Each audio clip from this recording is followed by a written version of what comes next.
संगम के तट पर आस्था का सैलाब उमड़ा हुआ था। लाखों की भीड़ गंगा में डुबकी लगा रही थी। अखाड़ों की चहल पहल और हर तरफ साधु संतों के तंबू लगे थे।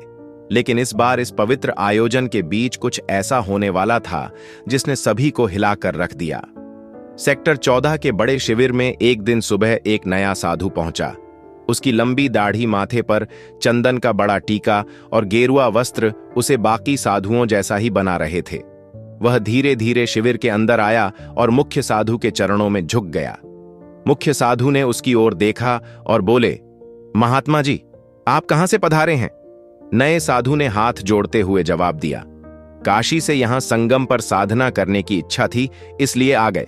मुख्य साधु ने सिर हिलाते हुए कहा, बहुत अच्छा, यह पवित्र भूमि है, आप यहां आराम से रह सकते हैं। साधु शिविर के एक कोने में बैठ गया। उसने अपने झोले से एक पोटली निकाली, उसमें से चंदन और राख अपनी हथेलियों पर लगाया और ध्यान में बैठ गया।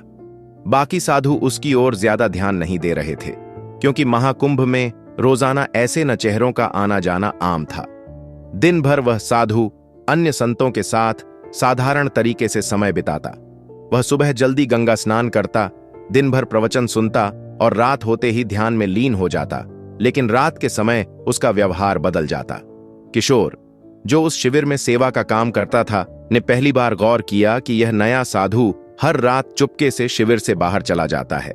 एक रात किशोर ने देखा कि वह साधु शिविर के पीछे गया और जमीन में कुछ दबा दिया। किशोर ने अगली सुबह अपने दोस्त मनीष से बात की। किशोर ने अपने दोस्त से कहा, यार मुझे लगता है यह नया बाबा कुछ गड़बड़ है। फिर मनीष ने कहा, क्यों, ऐसा क्या किया उन्होंने? किशोर ने बताया, कल रात मैंने देखा कि यह कुछ जमीन में दबा रहे थे, पता नहीं, लेकिन कुछ तो अजीब है। मनीष ने हंसते हुए कहा, अरे तुझे हर किसी पर शक होता है, हो सकता है वह कोई पूजा सामग्री हो। लेकिन किशोर का मन शांत नहीं था। उसने तय किया कि वह इस साधु पर नजर रखेगा। उसी दिन प्रयागराज पुलिस को एक गुमनाम कॉल आया। कॉलर ने बताया कि महाकुंभ में एक आतंकवादी साधु के भेष में छुपा हुआ है और वह किसी बड़े हमले की योजना बना रहा है। यह सुनकर पुलिस तुरंत सतर्क हो गई। इंस्पेक्टर राजीव शर्मा, जो महाकुंभ की सुरक्षा के प्रमुख थे, ने अपनी टीम को अलर्ट कर दिया। इंस्पेक्टर राजीव, हमें हर शिविर की जांच करनी होगी, किसी भी संदिग्ध गतिविधि को नजरअंदाज नहीं किया जाएगा। सकर, नए चेहरों पर ध्यान दो। पुलिस ने सभी शिविरों की गुप्त निगरानी शुरू कर दी। इस बीच सेक्टर 14 के शिविर में वह नया साधु सामान्य तरीके से दिन बिता रहा था, लेकिन रात को उसकी हरकतें जारी थीं। एक रात किशोर ने देखा कि साधु झोले से एक कागज और छोटा उपकरण निकाल रहा था।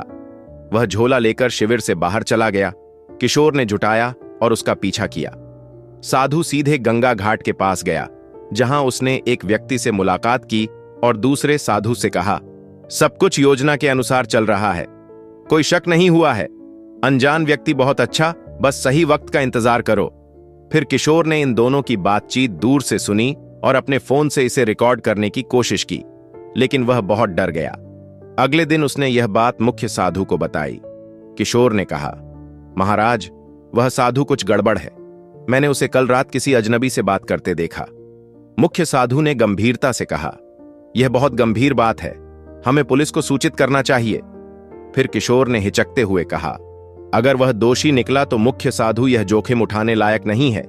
ऐसा कर आज रात उसकी हरकतों को फिर से देखते हैं। अगली रात किशोर ने और मुख्य साधु ने तय किया कि वे उस संदिग्ध साधु पर नजर रखेंगे। किशोर ने अपना फोन तैयार रखा और मुख्य साधु ने शिविर के कुछ अन्य साधुओं को भी अलर्ट कर दिया। रात का समय था, सब सोने की तैयारी कर रहे थे। साधु फिर से अपनी झोली लेकर शिविर से निकला। साधु गंगा किनारे एक सुनसान घाट पर पहुंचा, जहां वही व्यक्ति मौजूद था जिससे वह पहले भी मिला था। अनजान व्यक्ति ने पूछा, तुमने जो कहा था वह काम पूरा कर लिया?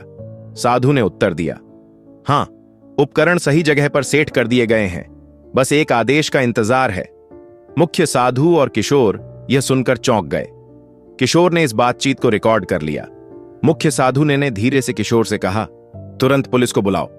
किशोर ने पुलिस को कॉल किया और उन्हें सारी जानकारी दी। इंस्पेक्टर राजीव शर्मा और उनकी टीम तुरंत हरकत में आ गई। इंस्पेक्टर राजीव ने कहा, हमें इस संदिग्ध साधु को रंगे हाथों पकड़ना होगा। अगर वह सच में आतंकवादी है तो वह कोई बड़ा खतरा बन सकता है। पुलिस ने घाट की ओर जाने वाले सभी रास्तों को कुछ जवान वेश बदलकर वहां पहुंचे ताकि साधु को उन पर शक ना हो। साधु और उसका साथी अभी भी बातचीत में व्यस्त थे। साधु ने कहा, यह आखिरी चरण है, बस जैसे ही भीड़ सबसे ज्यादा होगी हमें कार्रवाई करनी है। अनजान व्यक्ति ने उत्तर दिया, यह हमला सबके लिए एक बड़ा संदेश होगा। कोई सोच भी नहीं सकता कि महाकुंभ जैसी जगह को निशाना बनाया जा सकता है। पुलिस टीम ने सही का इंतजार किया। जैसे ही साधु ने अपने झोले से एक और उपकरण निकाला, पुलिस ने उन्हें घेर लिया। इंस्पेक्टर राजीव ने कहा, हाथ ऊपर करो, पुलिस से बचने की कोशिश मत करना। साधु और उसका साथी हड़बड़ा गए। साधु ने भागने की कोशिश की, लेकिन पुलिस ने उसे पकड़ लिया।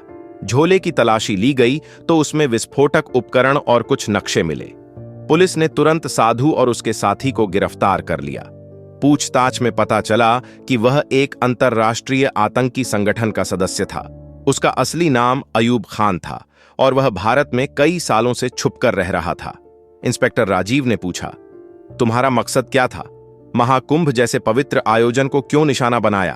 अयूब ने उत्तर दिया, भीड़ का डर सबसे बड़ा हथियार है। हमारा मकसद था यहां ऐसा हमला करना जो दुनिया को हिला दे, लेकिन तुमने हमारे प्लान को खत्म कर दिया। पुलिस को साधु के झोले और शिविर के आसपास लगाए गए उपकरणों से बड़े हमले की योजना के सबूत मिले। अगले दिन प्रयागराज पुलिस ने मीडिया को बताया कि महाकुंभ में एक बड़ा आतंक हमला टल गया। इंस्पेक्टर राजीव ने कहा, हम किशोर और मुख्य साधु के शुक्रगुजार हैं, जिन्होंने सही समय पर जानकारी दी। यह सब उनकी सतर्क और साहस का नतीजा है। किशोर और मुख्य साधु को महाकुंभ आयोजन समिति ने सम्मानित किया। मुख्य साधु ने कहा, हमने तो बस अपनी जिम्मेदारी निभाई। महाकुंभ पवित्र आयोजन है, इसे कोई अपवित्र नहीं कर सकता। किशोर ने कहा, अगर मैंने उस साधु पर नजर ना रखी होती तो शायद कुछ बड़ा हादसा हो जाता। इस घटना ने सभी को सतर्क कर दिया कि आस्था के ऐसे बड़े आयोजनों में सुरक्षा और जागरूकता कितनी महत्वपूर्ण है। इस घटना के बाद महाकुंभ के आयोजकों और सुरक्षा एजेंसियों ने सुरक्षा व्यवस्था को और मजबूत किया। सभी शिविरों में नियमित जांच और निगरानी बढ़ा दी गई ताकि भविष्य में ऐसी किसी भी घटना की पुनरावृत्ति न हो। श्रद्धालुओं को भी सतर्क रहने और किसी भी संदिग्ध गतिविधि की सूचना तुरंत पुलिस को देने की सलाह दी गई। महाकुंभ जैसे विशाल आयोजनों में सुरक्षा चुनौतियां हमेशा रहती हैं, लेकिन प्रशासन और जनता के सहयोग से इन चुनौतियों का सफलतापूर्वक सामना किया जा सकता है। इस घटना ने यह साबित कर दिया कि सतर्कता और सामूहिक प्रयासों से बड़े खतरे को टाला जा सकता है। मित्रों, अगर आपको यह वीडियो पसंद आई है तो कमेंट बॉक्स में हर हर महादेव अवश्य लिखें और ऐसी ही रोचक वीडियो के लिए हमारे चैनल को सब्सक्राइब अवश्य करें। हर हर महादेव।